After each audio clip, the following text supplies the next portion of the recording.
Alors pour trouver ce pub, la solution la plus simple, c'est de se rendre sur Blackstock Road. Blackstock Road. Il y en a un nombre invraisemblable. Les plus connus, vous avez les Gunners, bien évidemment. Si vous continuez un peu plus loin dans cette direction, en direction de Finsbury Park, vous pourrez tomber également sur un autre qui s'appelle le 12 Pins.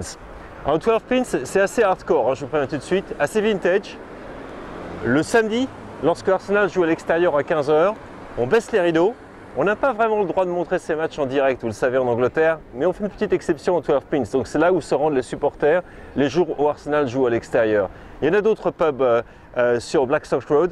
Celui où on va maintenant était celui préféré des joueurs de George Graham, de sacrés clients et de très très bons clients pour ce pub-là.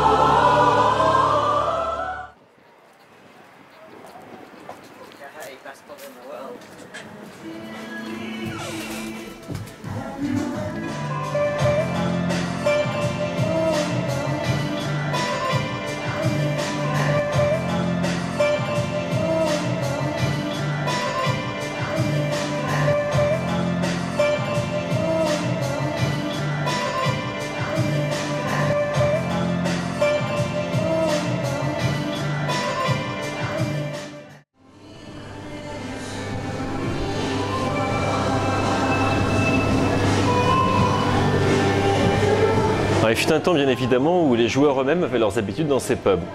Ray Parlour par exemple était un habitué des Bank of Friendship juste de l'autre côté de la rue. Ici nous sommes aux Gunners et l'un des grands habitués de ce pub, numéro 10, Paul Merson, et le fameux Tuesday Club, le club du mardi, où les joueurs se rendaient après l'entraînement, ils allaient au Fish and Chip juste de l'autre côté de la rue pour venir ensuite boire quelques pintes dans ce club des Gunners.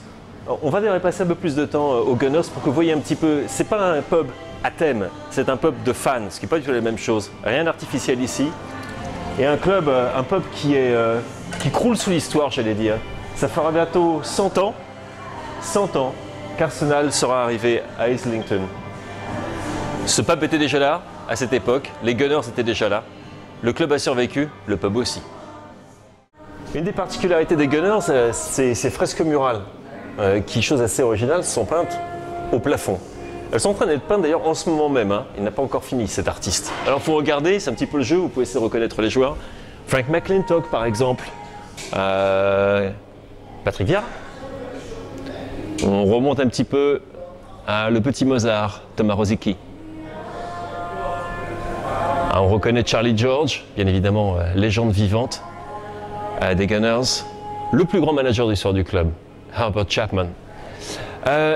Arsène Wenger a sa place dans cette galerie de portraits, mais il n'a pas été franchement gâté par l'artiste, dirons-nous.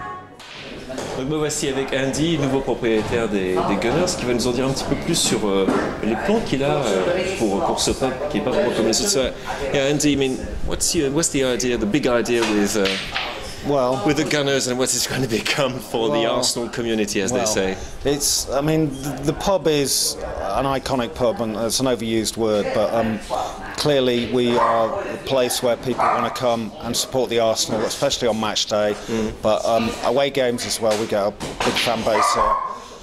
Ideally, the upstairs is in the process of being modernised, shall we say, and we're going to turn it into a boutique hotel. So we're going to offer bespoke packages for Arsenal supporters who want to come to the match, spend a few days in London and stay at the Gunners. Alors vous avez bu votre pinte aux Gunners, aux 12 Pins, au Bank of Friendship.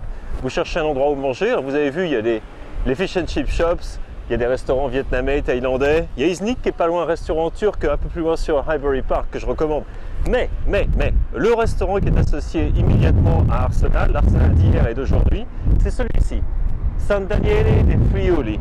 un restaurant tenu par deux frères qui sont originaires du Frioul, grands supporters de Udinese.